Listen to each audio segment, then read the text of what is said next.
Assalamualaikum warahmatullahi wabarakatuh. Waalaikumsalam warahmatullahi wabarakatuh. Perkenalkan, nama saya Maidi Hartanto dari cabang Blitang. Blitang. Iya, Blitang, Sumatera Selatan. Oh, Sumatera Selatan. Ya, Blitang. Sebelumnya Ustadz, saya ingin mengungkapkan rasa kagum dan rasa bangga saya. Jadi di sini nih rasanya bagi saya adalah kami sendiri tapi tidak sebatang kara. Karena kenyataannya kalau di sana itu saya itu satu desa itu hanya 2 orang. Tapi setelah melihat saudara-saudara kami yang ada di sini, bangganya setengah mati, merasa senang. Adapun pertanyaan yang perlu saya tanyakan yang pertama, yaitu tentang penghuni neraka. Banyak sekali ayat-ayat yang menerangkan tentang penghuni neraka itu akan kekal di dalamnya. Bahkan Ustadz sendiri menerangkan bahwa orang itu kalau sudah masuk dalam neraka itu tidak akan masuk surga sebelum ada unta masuk dalam lubang jarum. Yang saya tanyakan, setelah saya mengkaji, ternyata ada kalimat yang bunyinya seperti ini. Wa in minkum illa waridduha. Dan selanjutnya yang artinya, dan tidak ada seorang pun di antara kamu yang tidak mendatanginya neraka. Hal itu adalah bagi Tuhanmu adalah suatu ketetapan yang sudah ditentukan. Nah, untuk menyikapi yang seperti ini bagaimana kira-kira menurut Ustadz Sukino yang terhormat? Yang kedua, di kajian kami yaitu Ustadz daerah sering mengatakan janganlah kalian mengaji pada 2 tempat. Alasannya tidak keplengkang, istilahnya bingung dewi. Ya. Padahal Ustadz Sukino sendiri pernah mengatakan bahkan berkali-kali bahwa kalau mengaji selagi yang diajarkan itu atau yang diterima itu Al-Quran dan hadis, itu silahkan untuk dilaksanakan. Nah, untuk orang-orang yang mengatakan seperti ini, apakah ini bertentangan dengan surat Ar-Rum ayat 31 dan 32 yaitu tentang asobiyah, yaitu sekutukan Tuhan.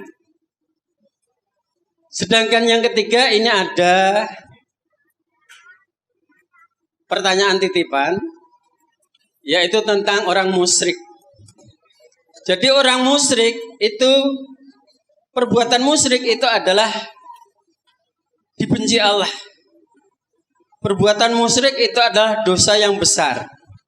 Musyrik akan menghapus pahala yang kita miliki banyak sekali di dalam ayat-ayat Al-Quran. Baik ayat Al-Quran surat Az-Zumar ayat 36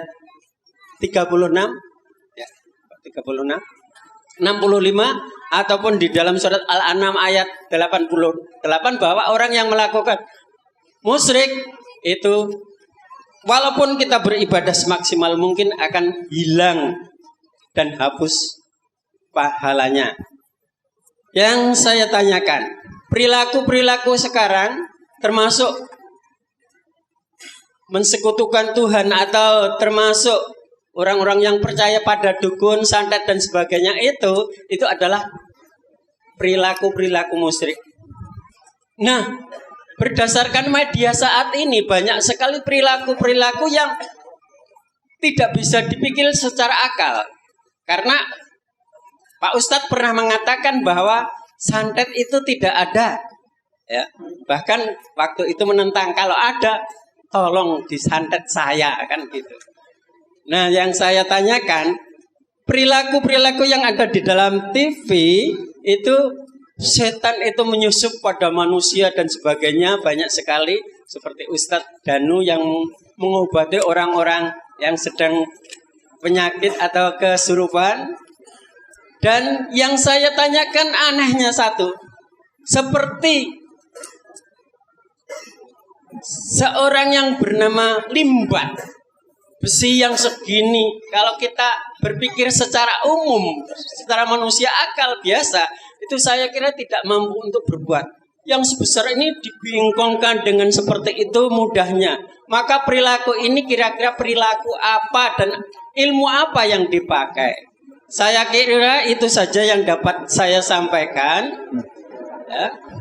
Dan sebelumnya saya tutup, saya titip salam buat saudara-saudara saya yang ada di cabang Blitang. Teristimewa buat Bapak Paiti yang matanya tidak bisa melihat. Mohon doanya mudah-mudahan bisa kembali sempurna. Terima kasih, itu saja yang dapat saya sampaikan. Ada kurangnya mohon maaf yang tak terhingga. Saya akhiri. Assalamualaikum warahmatullahi wabarakatuh. Ya, untuk pertama jawaban B yang disebut semua orang mau mendatangi neraka, semua orang ya mendatangi neraka. Coba itu kalau tadi Bapak membaca di dalam Al-Quran, di dalam surat Maryam ayat 71 ya. Sekarang dibaca surat Az-Zumar ayat 61, tolong dibacakan. Surat Az-Zumar nomor surat 39 ayat 61.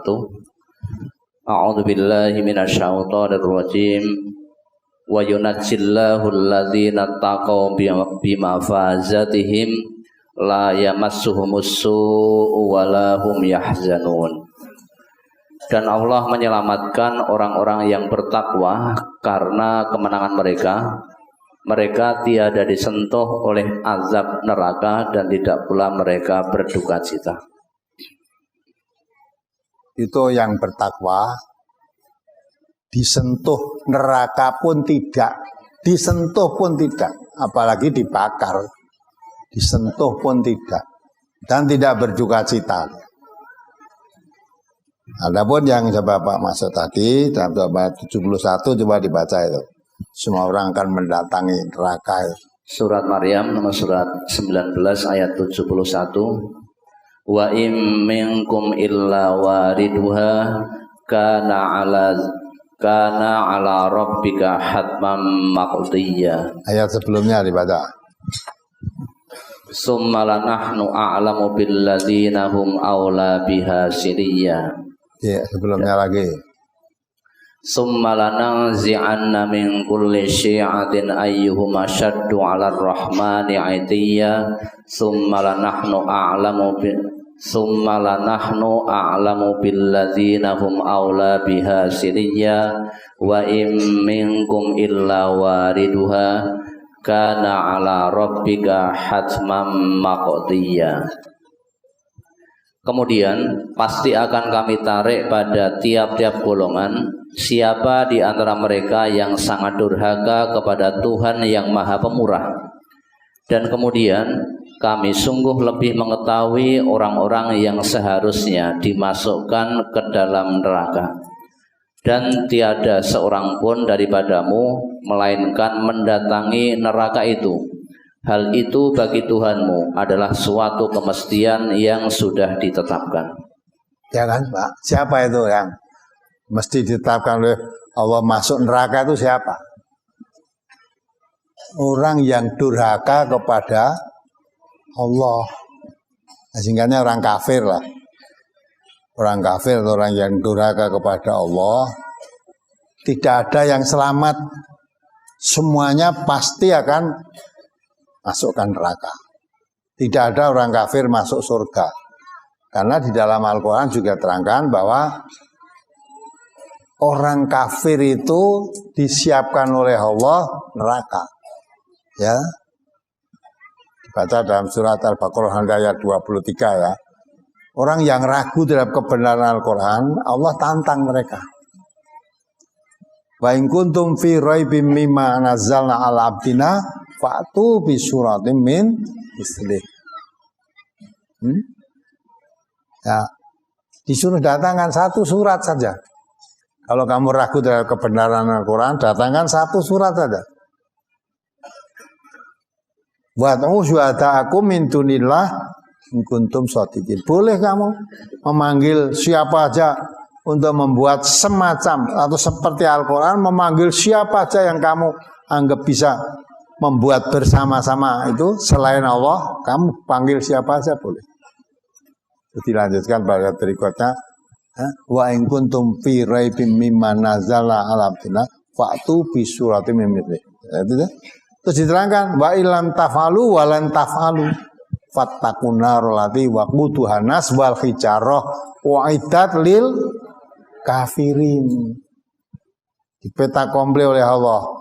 Kalau kamu tidak bisa membuat, dan pasti tidak bisa membuat, walaupun kamu memanggil orang-orang untuk membuat Al-Quran yang semisal Al-Quran dari satu surat sajalah, kamu memanggil siapa saja untuk membantu bekerja sama, pasti tidak akan bisa membuat. Oleh sebab itu Allah katakan fattaqun narolati wa quduhan nas wal hijarah uiddat lil kafirin. Oleh sebab itu, ya, jangan berpayah-payah kamu membuat, pasti tidak akan bisa. Lebih baik kamu takutlah kepada api neraka yang bahan bakarnya api neraka itu manusia dan batu. Untuk siapa? Uiddat lil kafirin, disiapkan oleh Allah neraka yang bahan bakarnya manusia dan batu itu disiapkan oleh Allah untuk orang kafir. Maka tidak ada orang kafir yang selamat, pasti semua mendatangi neraka tadi. Tidak ada yang selamat. Jika tidak ada orang kafir kok lolos bisa masuk surga, nggak ada. Kalau bisa lolos masuk surga, di sana nggak ada tempat. Nggak ada tempat. Karena orang kafir tempatnya di neraka. Sebaliknya orang yang beriman, ya, ditekan oleh Allah. Orang yang beriman itu uiddat lil muttaqin, itu surga disiapkan oleh Allah untuk orang-orang yang bertakwa. Untuk orang bertakwa. Maka dalam surah Al-Zumar 61 tadi, orang yang bertakwa tidak akan disentuh api neraka, sedikit pun tidak disentuh. Orang yang bertakwa. Dan tidak ada orang takwa masuk neraka itu nggak ada tempat. Ya? Karena Allah membuat surga itu uiddat lil muttaqin, siapkan oleh Allah untuk orang-orang yang bertakwa. Coba dibaca ayatnya itu. Uiddat lil muttaqin. Kalau tadi uiddat lil kafirin, sekarang uiddat lil muttaqin. Surat Ali Imran ayat 133. Wasari'u ila maghfiratin mir rabbikum wa jannatin 'arduhas samawati wal ardh u'iddat lil muttaqin. Nah, itu kan? Bersegeralah kamu. Ya. Dan bersegeralah kamu kepada ampunan dari Tuhanmu dan kepada surga yang luasnya seluas langit dan bumi yang disediakan untuk orang-orang yang bertakwa. Ya kan? Tadi orang yang tidak percaya pada Al-Quran ditantang oleh Allah, buatlah Al-Quran satu surat saja. Tidak usah 114, satu surat saja. Ya. Dan kalau kamu tidak bisa membuatnya, pasti tidak bisa membuat, tidak usah kamu repot-repot membuat, karena tidak mungkin akan bisa. Lebih baik daripada kamu repot membuat dan tidak akan bisa membuat, takutlah kamu kepada api neraka yang bahan bakarnya manusia dan batu disediakan oleh Allah untuk orang kafir. Tapi bagi orang yang beriman, cepatlah wasari'u ila maghfiratin mir rabbikum, bersegeralah kamu mohon ampunan kepada Allah dari kesalahan-kesalahanmu, ya, segera mohon ampun kepada Allah. Dan mohon ampun pada Allah untuk kamu disiapkan masuk surga. Surga itu disediakan oleh Allah untuk orang-orang yang bertakwa. Surga yang luasnya seluas langit dan bumi itu dia. Maka di situ wasarimu ila maghfiratin mir rabbikum wa jannatin arduhas samawati wal ardu. Ya. Segeralah kamu mohon ampun pada Allah. Yang disiapkan oleh Allah surga yang luasnya seluas langit dan bumi untuk siapa? Uiddat lil muttaqin, untuk orang yang bertakwa. Maka tidak mungkin orang surga akan kemasukan orang kafir, tidak mungkin neraka kemasukan orang yang bertakwa. Tidak mungkin. Maka orang kafir satu pun nggak ada yang lolos, semua mesti datangin neraka. Orang yang bertakwa satu pun nggak ada yang masuk neraka, tersentuh pun tidak. Tersentuh pun tidak, apalagi kok masuk, tersentuh aja tidak. Nah itulah dasar gimana bersatu tadi. Nah itulah maka kita ngaji tidak boleh sepotong-sepotong begitu. Padahal dalam ayat Maryam 71 itu yang semua datangin neraka itu orang kafir, bukan semua orang. Kalau semua orang termasuk orang bertakwa datangin neraka mau apa? Ya. Malah dalam Quran orang bertakwa masuk surga nanti bisa anjang sana nginguk neraka bisa. Nilai kancari sini neraka ambil. Loh itu loh teman saya yang dulu andai kata saya manusia saya di neraka apa itu. Nah, yang ditili tadi tahu bahwa ditili kancari ning swarga tadi. Ya minta, saudaraku, tolonglah berikan makanan yang dari surga untukku. Jadi neng rokok ditili kancane njaluk kon ngirimi panganan. Langsung dijawab oleh temannya tadi yang ada di surga, makanan ahli surga itu haram untuk ahli neraka. Ya kuwi rasakno. Malah ditanya, malah pamer. Hei temanku, saya sudah mendapat janji Allah di surga. Sudahkah janji Allah kepadamu? Sudah disampaikan pada kamu? Karena Allah menjanjikan orang kafir tempat neraka wis entuk urung kowe ngece tapi orang ahli surga iso ngece karo sing ning neraka nek dhisik dikandani ora nggugu malah dheweke ketika dia ngajak temane wis aja wedi dosa saya yang nanggung dosanya. Coba dibaca surat Al-Ankabut itu ayat 12 ya.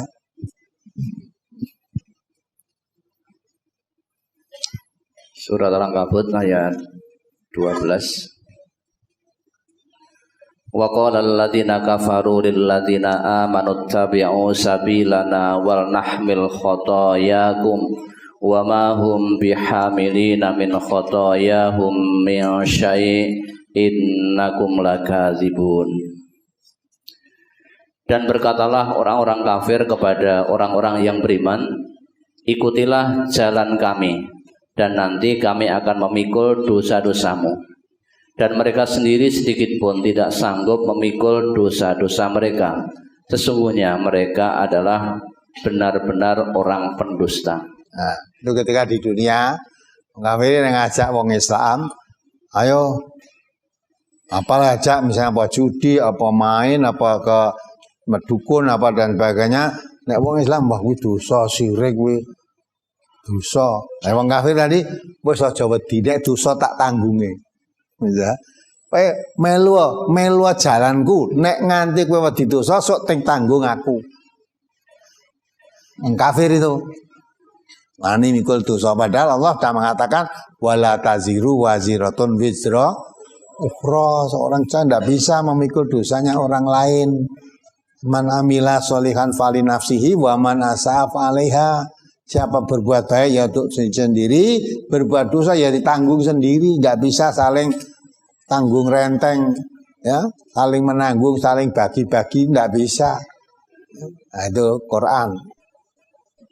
Maka yang Bapak tanyakan tadi, semua orang masuk neraka itu orang kafir. Kalau orang yang beriman disentuh pun tidak.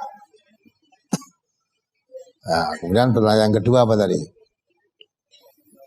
Tentang mengaji di dua tempat.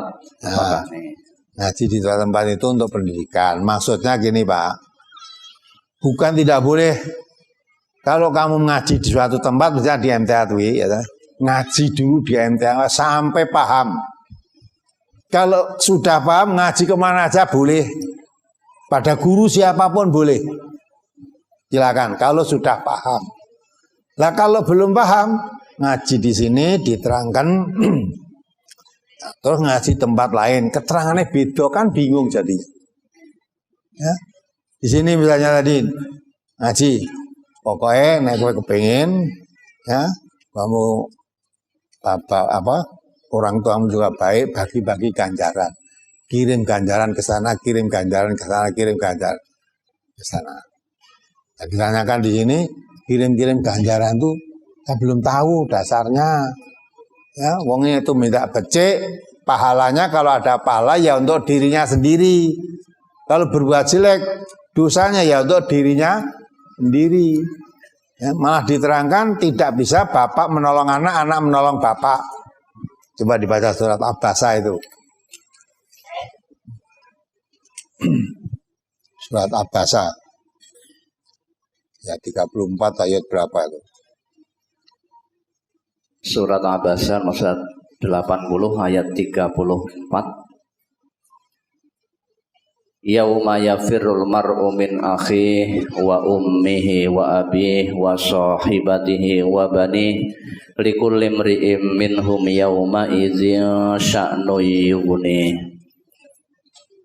Pada hari ketika manusia lari dari saudaranya, dari ibu dan bapaknya, dari istri dan anak-anaknya, setiap orang dari mereka pada hari itu mempunyai urusan yang cukup menyibukkannya. Ya, bapak nggak bisa nolong anak, anak nggak bisa nolong bapak, suami nggak bisa nolong istri. Ya, suatu contoh juga dalam Al-Quran, bapak nggak bisa menolong anak, siapa? Nabi Nuh, padahal Nabi itu. Nolong anaknya ketika anaknya dipanggil diajak naik perahunya Nabi Nuh, tidak mau. Padahal itu sudah ada tanda-tanda banjir besar akan datang. Dia saya dikatakan ini akan datang banjir besar, kamu naik perahu sini, tidak mau. Dia akan lari ke bukit, sudah diberitahu oleh ayahnya, ini bukan banjir biasa, walaupun kamu lari ke atas bukit dikejar oleh banjir, tidak mau. Ya akhirnya tenggelam kan. Nah ketika tenggelam, lagi gelagap itu Nabi Nuh minta kepada Allah, ya Allah selamatkanlah itu anakku, selamatkanlah. Langsung dimarah oleh Allah, hai Nuh, jangan kamu berbuat bodoh. Itu walaupun anakmu tapi bukan keluargamu. Mengapa tidak dianggap keluarganya? Diterangkan pada ayat itu amalun ghairu sholeh, karena amalnya tidak amal soleh. Walaupun anakmu ning durhaka ning wong tuane, padahal wong tuane termasuk nabi, durhaka, tidak bisa menolong kamu. Dah, akhirnya tenggelam bersama orang-orang kafir. Juga Nabi Nuh, Nabi Lut tidak bisa menolong istrinya. Padahal istrinya itu tidak bisa menolong istrinya, ya, karena apa? Istrinya malah mengundang. Nah, Nabi Lot itu ya suka homoseks lah ketika Nabi Lot ke Tamon mendapat tamu, ya. Padahal tamu itu para malaikat yang akan menghancurkan mereka itu, ya. Istrinya tahu kalau malaikat tadi berwujud menyerupai orang laki-laki yang ganteng-ganteng, muda-muda. Nah, istrinya malah ngabari tetangga-tetangganya Bendorono. Kilo enek wong gagah-gagah, bagus-bagus. Nah, datang mau ngeroyok itu, dah. Lot sendiri takut pada saat itu. Jangan sampai saya tidak bisa menghormati, menyelamatkan tamu di rumah saya. Ya, malaikatnya memberitahu, kamu jangan takut, jangan khawatir. Ya. Nanti dia akan, maka di dalam riwayat itu ketika itu disabet dengan sayapnya dari orang tamu-tamu tadi selamat, tapi orang yang umatnya Nabi Lut yang mau ngeroyok, mau melakukan homoseksual itu matanya udah picak kabeh. Entah dengan itu. Nah, itulah hukuman dari Allah. Ya. Jadi Nabi Lut tidak bisa menolong istrinya. Karena ketika akan datangkan azab Allah di waktu subuh, supaya yang mengikuti kamu pergi sebelum waktu subuh datang. Nanti azab Allah itu datang di waktu subuh. Nah, ternyata sudah yang mau mengikuti selamat, termasuk istrinya, karena tidak mau, ya terkena azab itu. Nabi Lot nggak bisa nolong istrinya. Ya. Tapi suami tidak menolong istri tidak bisa menolong suami. Maka ketika Fir'aun, itu perumpamaan diungkapkan semua dalam Quran. Fir'aun yang mengaku dirinya sebagai Tuhan, malah mengejar memateni Nabi Musa dan pengikut-pengikutnya. Istrinya Fir'aun itu mengikuti agamanya, mengikuti mengikuti Musa tadi, mempercayai agama Tauhid. Dianiaya oleh Fir'aun. Doa pada Allah, ya Allah, buatkanlah aku rumah di surga di surga, dan selamatkanlah aku dari penganiayaan kedzaliman Fir'aun itu. Nah, jadi Fir'aunnya di neraka, istrinya Fir'aun di surga. Kalau tadi nabi-nabi tadi, Nabi Nuh di surga, istrinya anaknya di neraka, tidak bisa tolong menolong. Ibrahim nggak bisa menolong ayahnya, ya, karena Ibrahim mengatakan bahwa ayahnya dan kaumnya itu, ya, umat yang zalim, menyembah patung dan sebagainya. Diselamatkan, diajak menyembah Tuhan yang Maha Esa, Allah. Tidak mau, sampai Ibrahim dibakar oleh massa pada saat itu. Ya, nah itulah, Ibrahim nggak bisa menolong ayahnya walaupun bapaknya. Ya, nah gitulah. Jadi orang-orang yang bertakwa itu sudah ditempatkan oleh Allah sendiri. Orang kafir tempatkan sendiri. Tidak bisa satu sama lain saling satu tempat, nggak bisa.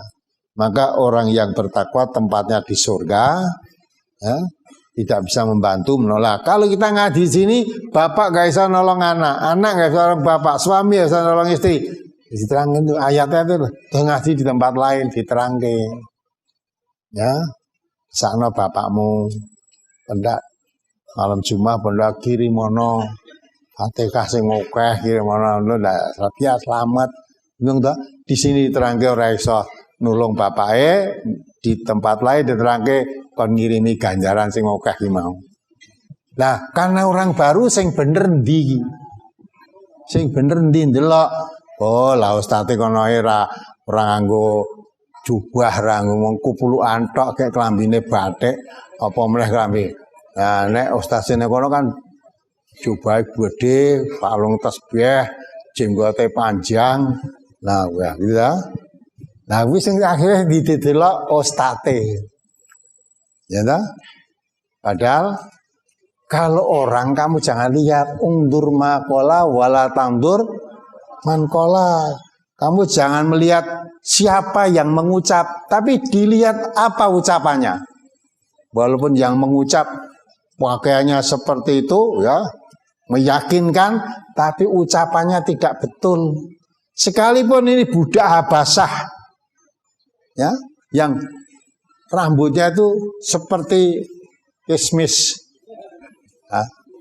roti neng ireng-irengnya kismis kata. Jadi rambutnya yang perentel kayak, ya, senggon-nggon ora ketel kabeh ndak.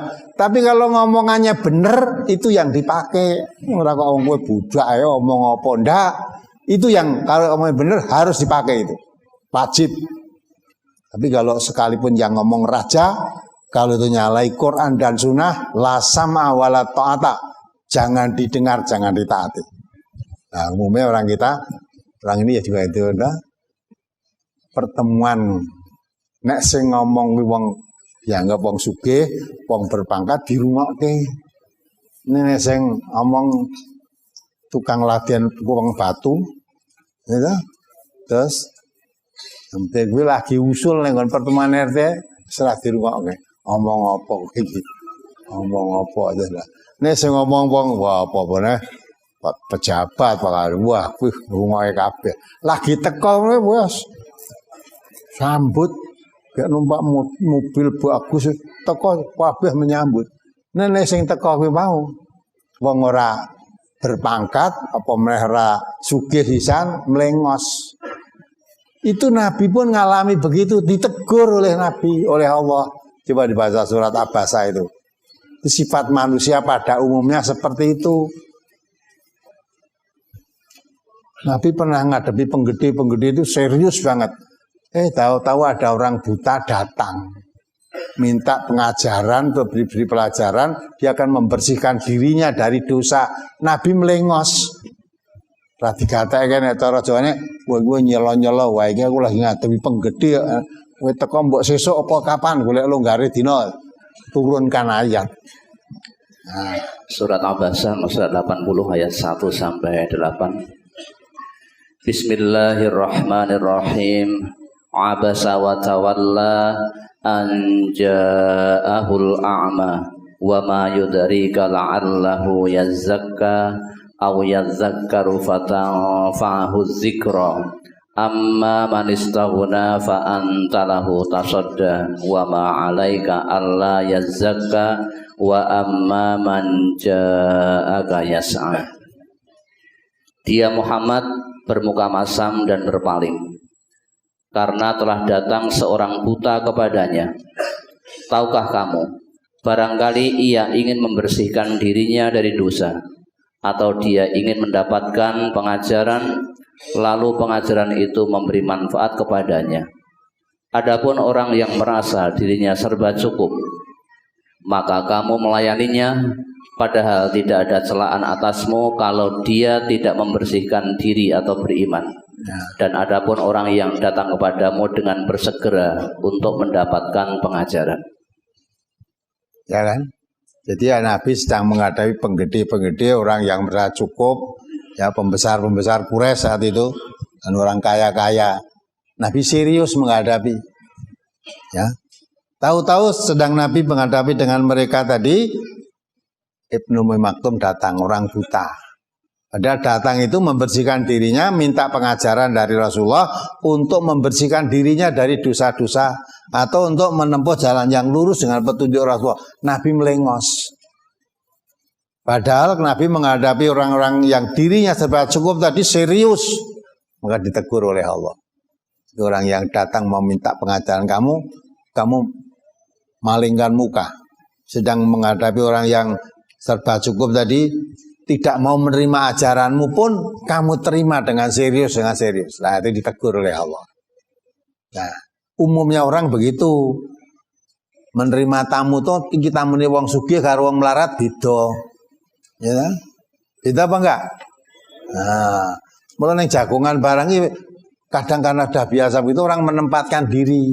Wong jagong nganggo jas nganggo dasi ngono. Lungguh nang arep. Dilalah tanggane nganggo sandal japit sarungan. Iki kon lungguh kamu amal dasi kuwi ya ora gelem. Aku tak kene wae, tak ning jajengan kene wae malah. Jadi itu otomatis karena sifat tubuh manusia begitu, yang dirinya merasa rendah tadi, nah, tidak mau kumpul. Yang kaya tadi nek dimori wong sing dianggap rendah, ya isin, lah mulut terpisah. Islam tidak mengatur begitu. Islam itu yang dihargai bukan pakaiannya, bukan mobilnya, dihargai karena ketakwaannya, imannya. Nah, itulah maka tidak campur orang kafir dan tidak akan campur. Tempatnya pun nggak akan campur. Dan orang di neraka tidak akan masuk surga sebelum ada unta masuk ke lubang jarum. Boleh masuk surga, tunggu nanti kalau ada unta masuk lubang jarum. Lah ini ada dua pemahaman. Yang satu memahami, oh berarti tangeh lamun. Nggak mungkin mlebu surga. Oh, syaratnya kalau ada unta masuk lubang jarum. Kapan unta masuk lubang jarum? Yang satu memahami kalau Allah menghendaki ya bisa saja gitu.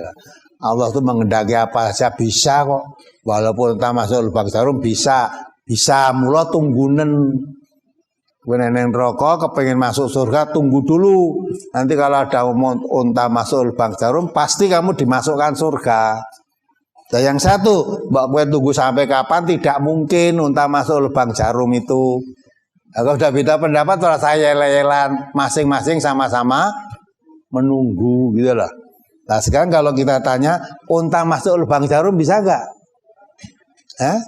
Bisa nggak? Bisa kalau Allah menghendaki. Gitu. Mungkinkah Allah menghendaki unta masuk lubang jarum? Nah, kalau betul-betul Allah mengatakan walan tajida li sunnatillahi tabdila walan tajida li sunnatillahi tahwila.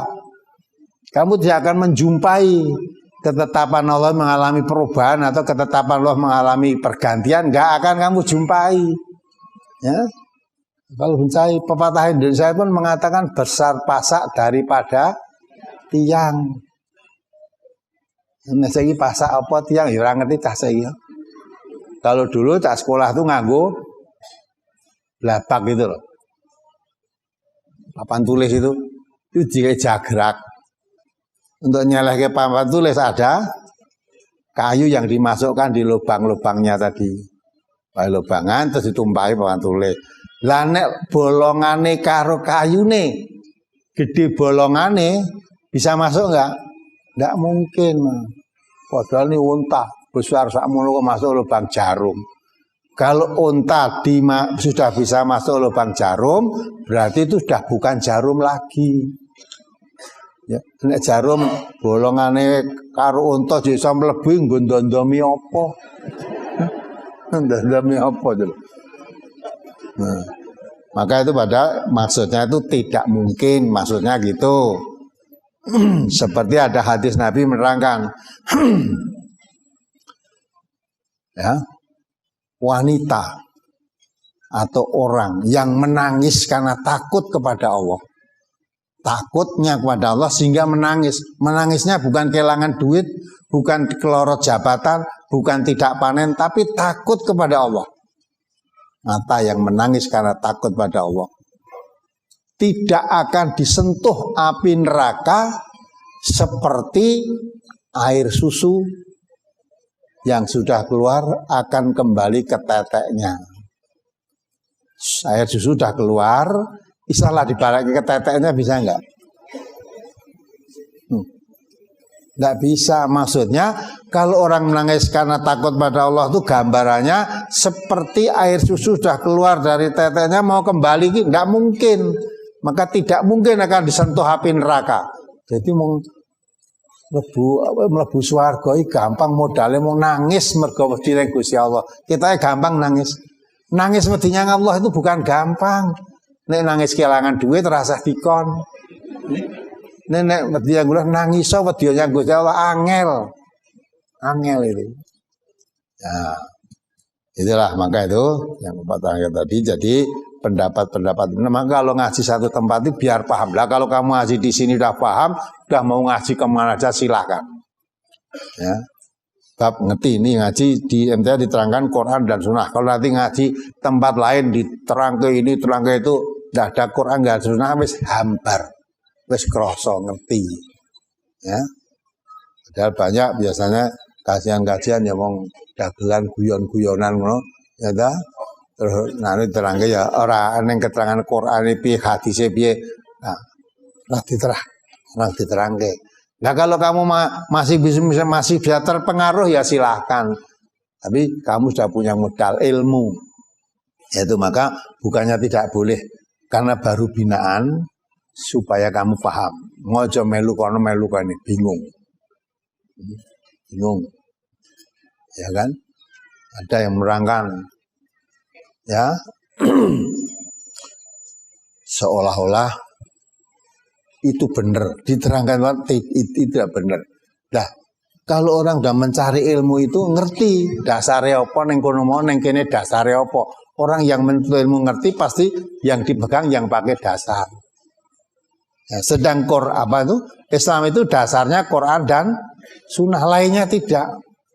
Ya, walaupun mungkin ada menurut ya ini ada cerita ini cerita itu, ada orang alim ada cerita, tapi hanya cerita bukan hadis bukan Quran. Boleh dipercaya boleh tidak. Nah kalau Quran hadis tidak percaya kamu kafir, ragu kamu munafik gitu lah. Nah kalau hanya cerita saja silahkan aja. Misalnya Bapak dulu pernah cerita toh, sing duding kolang kaling dadi mas itu sapa?